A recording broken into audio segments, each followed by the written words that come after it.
Which position should be priorities for the Panthers once free agency begins in a month and a half? Should Bryce Young be using VR? And what about a wide receiver at 8th overall? It's another edition of the Weekly Friday Mailbag right here on Locked On Panthers.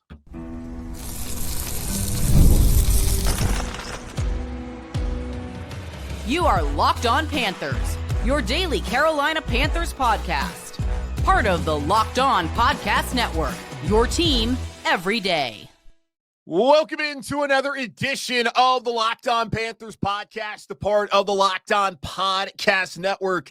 I'm your host, as always, Julian Council, talking Carolina Panthers with you every Monday, Tuesday, Wednesday, Thursday, and yes, as you probably know, since it's Friday, every single Friday as well. Your team every day. That's our motto here on the Locked On Podcast Network. Thanks for watching the show here on YouTube and listening wherever you listen to your favorite podcast. Be sure to follow me over on Twitter at Julian Council, where on Fridays, like today, throughout the entirety of the offseason, I'm right here answering your weekly Friday mailbag questions. All you got to do is either at me or DM me over there on Twitter to get those questions into me for next week's edition of the weekly Friday mailbag right here on Locked On Panthers. Today's episode of Locked On Panthers is brought to you by Game Time. Download the Game Time app, create an account, use code LOCKEDONNFL for $20 off your first purchase. It is yet another Friday, which means the weekly Friday mailbag is back here on the show. Your best opportunity to interact with me and the show by asking me your hard-hitting questions about the Carolina Panthers. We got 6 questions this week on the show. We're going to start off with Jackson, who's already thinking ahead to March 10th, which is the beginning of the legal negotiating period. Then on Wednesday, March 12th at 4 p.m. Eastern Standard Time here in the United States of America, these United States, the NFL new league year will begin and free agency will also officially begin. And all the contracts you hear about on Monday and Tuesday will become official. And the Panthers and everybody has to be salary cap compliant by that point in time. So Jackson is already looking a month and a half into the future, and he'll be here quicker than you realize. And he wants to know what the Panthers should do. Who should they target? As we've been doing this, and we'll continue to do this over the next couple of weeks once February gets started on Saturday, talking about every single position group in Carolina. We talked about the wide receivers yesterday, talked about running backs the day before that, quarterbacks before that. Going to talk about the offensive line starting next week, get to the defense in a couple of weeks, and look at every single position group and what the Panthers should do, and look back at 2024 and talk about the biggest question among all those groups heading into free agency. But Jackson is asking about which group should be the priority once free agency begins, saying, what do you think will be the priority position group signings this offseason, like offensive guard was last year? Personally, I think cash will be splashed on safety and wide receiver, maybe on Trevon Moehrig or Chris Godwin or similar, but then taking advantage of a deep defensive line draft to add front 7 difference makers. I could see the Panthers going out there and spending a ton of money on a position group like they did last year. And Jackson brings that up. Offensive guard, the first move the Panthers made was to give Robert Hunt a 5-year, $100 million contract. And I'm trying to think, how many guys in the history of this organization have received $100 million contracts? Cam Newton, he certainly received one, and then they haven't had a quarterback since then who's been worthy. And prior to Cam, there wasn't really a quarterback market that led to contracts like that in the NFL. So I'm trying to think, like, Derek Brown's not getting that much money. Robert Hunt is. He may be the only Panther. There's got to be somebody else that I'm just not thinking of who signed a $100 or $100 million contract. Brian Burns wanted certainly to be the next one to do that. That did not happen, of course, as Panthers in the same offseason. They traded him, gave Robert Hunt this amount of money. So Robert Hunt got paid a ton. Damian Lewis got $69 million on the same day later that evening on that Monday in March, the first day of the legal negotiating period. So will the Panthers do something similar? I could see them deciding to spend big money on a defensive tackle, again, like a Javon Hargrave to come in there and help out there. Brown, I would assume, Ashawn Robinson returning. They could go out there and spend big money like I want them to do. Said it yesterday, even though I don't think they're going to do that on T. Higgins, who's going to be a free agent out of Cincinnati. Hell, Chris Godwin, maybe he's somebody that commands that kind of contract, just considering the market out there and always needing receivers. So possibly they do that. I would not be surprised if they do spend money on a starting safety, considering that Nick Scott's not going to get money to be a starting safety. He didn't even get money this past year to be a starting safety. I don't imagine that Jordan Fuller is going to get money to be a starting safety, getting Carolina and Xavier Woods possibly, but not anything significant. And even the deal he signed 3 years ago that brought him here from Minnesota wasn't like some one that broke the bank. So I could see them doing that for sure. I would think that defensive line, getting someone experienced, I would rather that than necessarily getting a D lineman in the draft. And if you're going to get one in the first round, and maybe Mason Graham from Michigan is available then. If not, possibly you trade back, get somebody like Kenneth Grant later on. There, as you mentioned, are some talented defensive linemen that can be found later on in the draft as well, in the second round, third round, and so on and so forth. I think, though, that they should be getting a veteran at safety if you're going to have Damani Richardson starting there as a second-year player. And I do think that they should add a wide receiver at the very least to raise the floor. And maybe it can make sense. We'll talk about this later on if someone did ask about potentially drafting a wide receiver as high as 8th overall coming up in the 2025 NFL draft. But I would think that defensive line, safety, not linebacker, cornerback, those would be the ones that you would want to look at as potentially the priority groups that they're looking at throwing some money at once free agency begins officially on March 12th later on this year. Kevin has a question about Bryce Young and his preparedness moving forward, saying, given the success of Jayden Daniels, do you think other teams, more importantly the Panthers, will start using VR technology to help quarterbacks prepare for games? Jayden Daniels seems years ahead in his development and game preparation and says that VR played a key role. I had to look this up because this is something maybe I have not been listening to the broadcast the last month when the Commanders were making their run to the NFC title game. I never heard anyone mention the VR that he's been using, apparently dating back to his time at LSU. Ben Standig, who's one of the reporters, the Washington Commanders, who writes for The Athletic, had a great article back on October 18th of last year about Jayden Daniels working with VR simulation. And it goes back to his time at LSU. And remember, his last year at LSU is when he won the Heisman Trophy. He had 50 total touchdowns, 3,812 yards passing, 4,946 total yards from scrimmage on the way to win the Heisman Trophy. He had not passed for 3,000 yards, more than 17 touchdowns in any of his previous 4 seasons at LSU or back when he was at Arizona State. And apparently he uses the VR at a faster speed than things actually operate in as far as like real life. He said, apparently, I've seen this before. It moved more than 20 times faster in VR. So processing speed is so important. That was one of the big reasons why Carolina went out there and drafted Bryce Young. Remember the S2 cognition test that was heavily debated as CJ Stroud apparently didn't have a high score, but then he goes out there and he was excellent as a rookie, was good again this past year. Didn't really matter as Bryce Young, who had a great S2 cognitive score, did not do that well his rookie season for more reasons other than whether his score is high enough and if that matters or not. But plenty of people talked about how Bryce Young, his processing speed, that was the big reason why Carolina wanted to take him. They felt like he was the most ready-made of the quarterbacks available then in 2023. And if this German company, which is Cognilize, I think I pronounced that right, Cognilize, they're the ones who apparently have this VR system.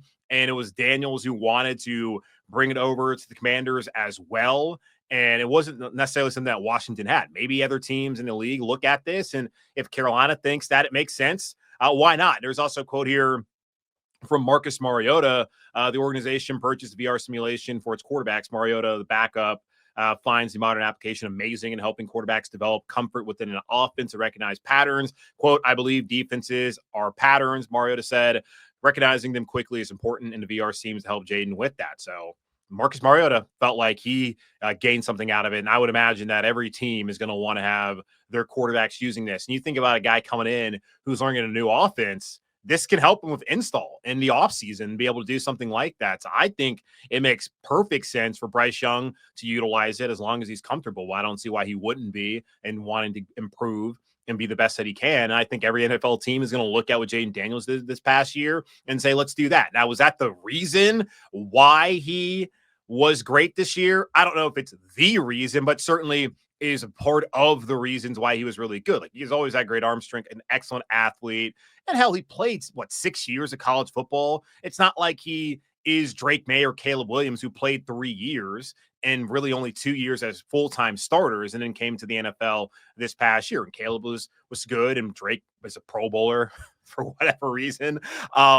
So they had success, of course, but they weren't Jayden Daniels. They weren't Bo Nix. And those two guys, again, played 5 and 6 years of college football. So I think it's not necessarily the VR being the only thing. It's also having the real experience and having that amount of starts with Bo, 3 years starter at Auburn, 2 at Oregon, Jayden, 3 years as at least a starter, 4 years at Arizona State, whatever it was. I kind of forget because he started in 2019. I distinctly remember a game against Justin Herbert's Oregon where they upset the Ducks as being his breakout performance. And go talk to my guy, Evan Smoke Ludwig over at WFNZ here in Charlotte. I told him before even that game happened that like this Daniels guy is going to be awesome.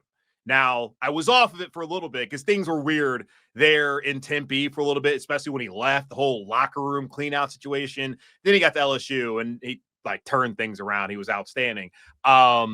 Sure, if Bryce Young can be better, if any Panther player, hell, why not use it for receivers? Why not use it for all rookies in general? If that helps them be better, then yeah, I'm all about it. So we'll see how the VR technology is implemented further throughout the league heading into 2025. Let's take a quick pause and come back and answer more of your weekly Friday mailbag questions right here on Locked On Panthers. I love going to live events, whether it's sports, music, theater, or comedy. One of my favorite memories was attending a concert last year. The energy and excitement were unforgettable. Now, Game Time has made it even easier to get tickets for your favorite events with their new feature, Game Time Picks. This feature filters out the fluff to show you only incredible deals on great seats so you don't have to waste time searching through thousands of tickets. And while football season is almost over with the big game coming up here, Super Bowl 59 there in New Orleans, there's still opportunities to go get tickets to college basketball, the NBA if you want to do that, hockey if you're interested in all of that. Go over in Game Time and do that. Take the guesswork out of buying tickets with Game Time. Download the Game Time app, create an account, and use code LOCKEDONNFL for $20 off your first purchase. Terms apply. Again, create an account and redeem code LOCKEDONNFL. That's LOCKEDONNFL for $20 off. Download Game Time today. What time is it? Game time. Let's get back to your weekly Friday mailbag questions here on Locked On Panthers. Now over to Stone. As I said, this past week looked at the quarterbacks, the running backs, and the wide receiver position groups heading into the official new league year here in the offseason and talking about the Panthers potentially should or could do once free agency begins, and had a conversation about the running back position and whether the Panthers should add someone via the draft or free agency, knowing that Jonathan Brooks is likely to miss a significant amount of time coming up in 2025. And I maintain I am not a doctor. I don't know what the rehab process is going to be like for Brooks after re-tearing his right ACL. Is it easier? Is it harder to come back from a second ACL tear in that same knee? I don't know.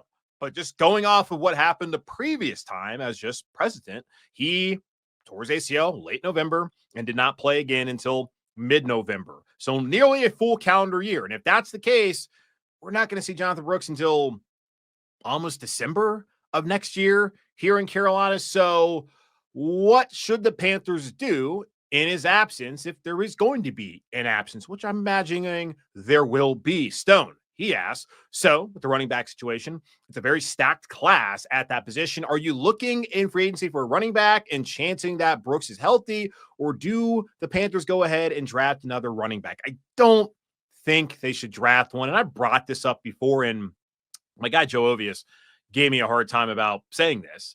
I still forget what Joe's rationale was, but go check out the OG with Joe and with Joe, Ovius and Julio.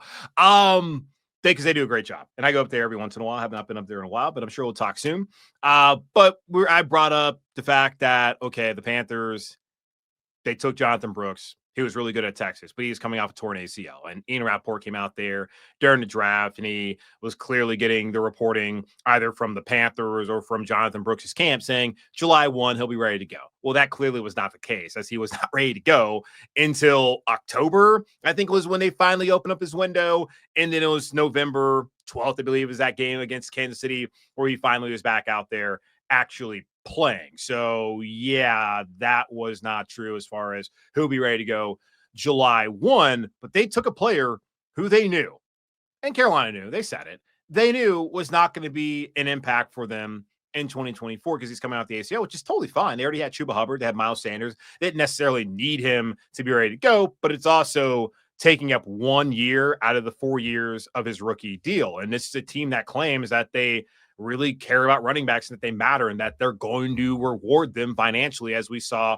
with Chuba Hubbard. And Dan was here when Miles Sanders got that contract. So that's all well and good, but you already had a guy who's compromised and a guy who wasn't going to be able to even be an impact because he's not going to be healthy. It's different if you drafted him and he wasn't ready to go and that Sanders was ahead of him and Chuba was ahead of him, but he wasn't ready to go because of the injury.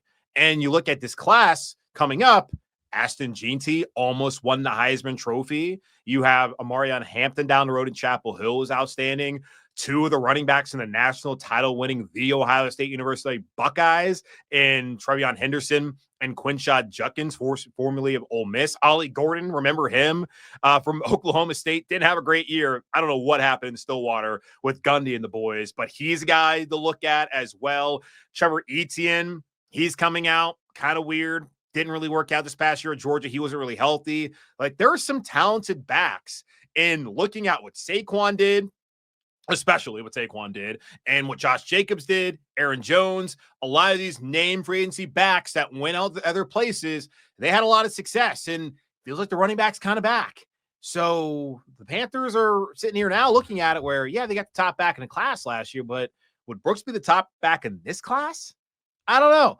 So they could have waited, theoretically, but they didn't. They felt like this is what they needed to do, and they were focused on the team building for this year and in the future, and they felt like Jonathan Brooks was the right guy for them, and it does not guarantee that they would have been able to draft any of the aforementioned backs. Maybe that was Joe's point. I can't remember.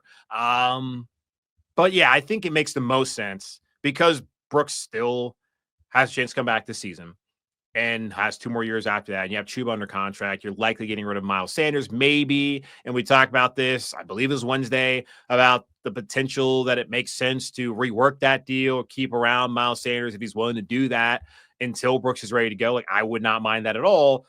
But they also could just go find a running back and pay him federal minimum wage with no overtime, no holiday pay, no bonuses, and use him, lose him, use them, abuse them, then lose them. That's what they could do. And I think that's what they should do as far as finding a backup for Chuba and then wait until Brooks is ready to go. And it might not be until 2026. All right. Kurt also has a question related to conversations that we had earlier this week on the show about the wide receiver position group, saying, following up on your wide receiver episode, knowing you don't see Xavier Legette being a number 1 wide receiver in the future. Let's say next season, Jalen Coker continues to blossom and Legette stays where he is and doesn't necessarily address his drop issues. If Coker ends up with better stats and a better season than Legette, is that more of an indictment on front office and scouts for having first-round grade on Legette, or more of a feather in the cap for them for finding Coker as a UDFA? Well, let's be glass half full guys, not glass half empty guys, right?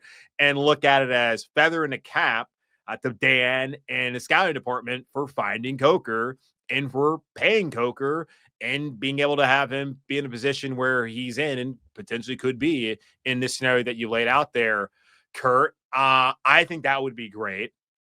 It would be, I guess, less so with Legette. But here's the thing. Like, Legette has a 4-year contract. That could be a 5-year rookie contract. He's still cost controlled. And if he doesn't blossom, he has similar numbers to this season, this upcoming season here in 2025, you'll be disappointed. But also it depends on what else they do at the position. Did they bring in T. Higgins and he goes out there and has 1,200 yards receiving, and Coker takes that step you're talking about, and Legette is right there around 500 yards receiving, 4 touchdowns, and has the drop issues? Are you that concerned? Or is it like, okay, well, maybe he's not going to ever be that guy, but where you have that guy, and you have another dude who looks like he's pretty good. Then you have, Thielen to be departing likely after next season. I would look at it that way. Just depends on what are the other factors going on, what other nuances that we don't have it, because it's a hypothetical. So hypothetically, yes, you'd be disappointed. Theoretically, maybe you wouldn't be that disappointed based off of who could also be in there. So we'll see what happens there. I think Coker, good find. Absolutely. I think Leggett is going to be a contributor here, but I still do not believe that should preclude them from wanting to upgrade the position. And if that means that Coker loses some snaps and I guess Leggett to a lesser extent, considering what you gave up. He didn't give up a lot, but it is an investment to get a guy in the first round. You don't want to take too many snaps away from him, but if you can find somebody who can help your quarterback and help the team, which Dave Canales showed you when he benched Bryce Young, it's about the team and making the team better and playing their best ball. Go out there and do it. So we'll see how it plays out this upcoming season with those two second-year players at the wide receiver spot here in Carolina. Two more questions, and a question actually about wide receiver and if the Panthers should use the 8th overall pick on one. We'll talk about that here in just a moment on Locked On Panthers. The big game is almost here, and there's no better way to make it even more exciting than with Prize Picks, the best place for daily fantasy sports. With over 10 million members and billions in winnings awarded, Prize Picks makes it fun and simple to get in on the action. Here's how it works. You pick more or less on at least 2 players' projections. And if you're right, you can win up to 1,000 times your cash. Prize Picks even has a free pick for the big game where one of the starting quarterbacks only needs to throw 1 yard to win. So only 1 yard from Patrick Mahomes, 1 yard from Jalen Hurts. And I think you're going to get 1 yard from both of them. Then you win. Pair that with one more correct pick and you're cashing out. Download the app today and use code LOCKEDONNFL to get $50 instantly after you play your first $5 lineup. That's code LOCKEDONNFL for $50 instantly after you play your first $5 lineup. Prize Picks, run your game.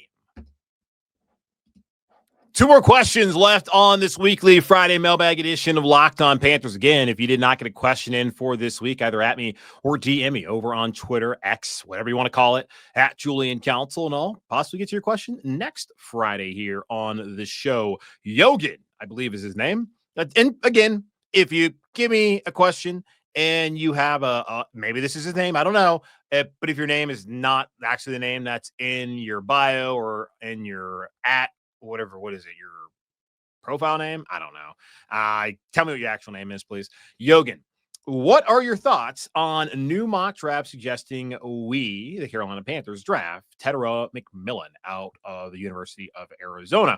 Been looking at his film, and he looks really good. But do we really want to prioritize the offense over the defense with the 8th overall pick? Well, why can't you prioritize your quarterback over the defense with the 8th overall pick?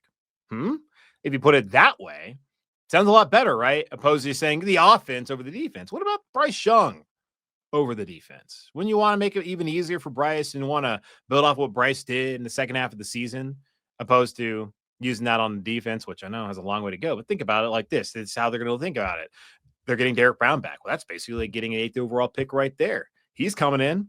They're going to look at him as a free agency addition. Is he technically one? No, but that's kind of how they're going to look at this offseason. Well, we just added Derek Brown to the fold. He's probably better than anybody that's going to be taken 8th overall in that spot for Carolina defensively anyways. And I don't believe Abdul Carter is going to be available. So we'll see what happens there.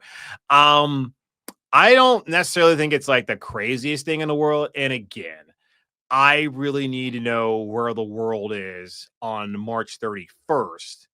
And that will make it easier for me to answer this question. Here on January 31st, hard for me to really know whether it would be a good or a bad idea. And I don't think it's a bad idea to take Tet McMillan. The dude was outstanding the last 2 years at Arizona. I don't know how many of y'all watch Arizona Wildcats football, but the year prior when they had Jed Fish as their head coach, that offense was phenomenal when they won, I think, 11 games that season, 10 or 11, whatever it was, before Fish bailed to go to Washington. And that's a product of Nick Saban retiring from Alabama. That Arizona lost their football coach. Imagine that. So he was good that year. Then last year, he was basically their offense. And go watch that game against Colorado, where the Heisman Trophy winner and possibly the best player in this draft, argue amongst yourselves whether he is or not, I don't really care, Travis Hunter, he was up against Tet McMillan. Go watch the tape on that. And I think you'll be pretty impressed too. I don't know if you already have or not.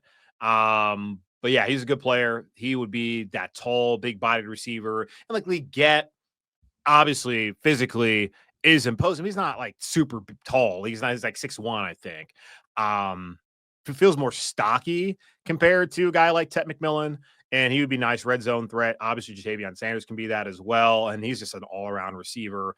I would be interested. And you tell me, because I'm talking about go out there, spend money on a proven guy like T. Higgins, but if you can get Ted McMillan and you have Thielen coming back, and you already got two guys that have shown you that they can contribute, like Coker and like Leggett. Like we're talking about Ted McMillan, Xavier Leggett, Jalen Coker in the future as a trio in Carolina with Tavion Sanders. That's pretty appealing. I don't hate it. So yeah, I don't think it's crazy if they do that, because it's not necessarily prioritizing the offense over the defense. It's prioritizing your quarterback and making sure he has enough around him to build off of that strong second half of 2024. Final question comes from Jamie, who says, do you think Ejiro Evero still being the DC could deter JC Horn from signing an extension? As JC said, he likes to travel with ones. As far as number one receivers, I feel like we lost Jeremy Chin and Frankie Louvu, who are both great players because of the scheme, didn't use them to the best of their ability. Don't want a similar outcome with Horn. Well, the difference was Horn is still under contract.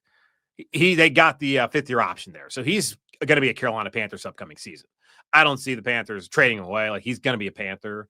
It would take him not getting the extension and then doing the whole thing and song and dance next year, around this time, for there to be any concern that he's want to stick around. And then what's going to happen after this season? Like, Ejiro Evero is probably not going to be the DC. And understand this too. This is JC's last year of his deal. It's Ejiro Evero's last year. These guys, I don't necessarily think, signed these contracts thinking that, oh, I'm not going to sign here because this guy is the DC. And I don't know what the pitch was for Carolina last year with Frankie Louvu and what the pitch was for Washington and Dan Quinn for Frankie Louvu. Clearly the way that Washington utilized Louvu probably better. And when you looked at what Micah Parsons did in Dallas with Dan Quinn, why wouldn't he want to be a part of that? And it's probably more similar to the things that Phil Snow did with him a couple years ago when he was the DC. So I think that Ejiro Evero, necessarily not looking at Louvu as that kind of pass rusher, and some of those things cost him staying in Carolina, even if the Panthers gave more money. And then Chin, like, he wasn't really utilized. He missed a lot of time as well. But there's other guys that I think he felt like were better scheme fits. So yeah, that's disappointing.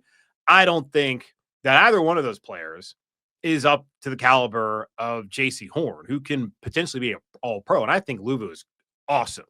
I'm not trying to talk down about either one of them.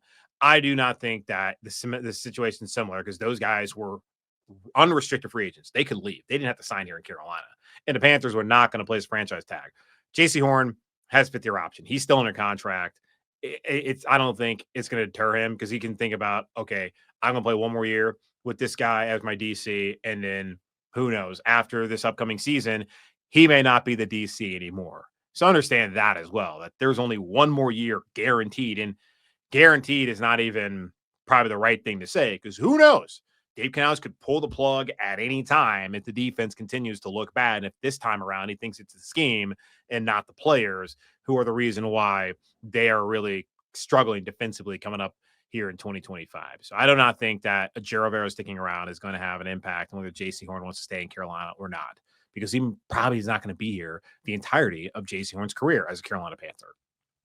All right, well, that's going to wrap up this edition of the Locked On Panthers podcast, part of the Locked On Podcast Network, hosted by yours truly, Julian Council. Again, you all subscribe, follow the show free on YouTube or wherever you listen to your favorite podcast. And be sure to follow me, Julian Council, over on Twitter at Julian Council, where next Friday, I'm back. Weekly Friday Mailbag. I'm going to answer your questions, either at me or DM me, to get those questions into me right now. In the meantime, be safe, be happy, be whole. As always, keep pounding, and I'll talk to you next month, which starts tomorrow, and we'll be talking about the tight ends. What should the Panthers do to elevate that position group in 2025? Talk about that here on Monday on Locked On Panthers.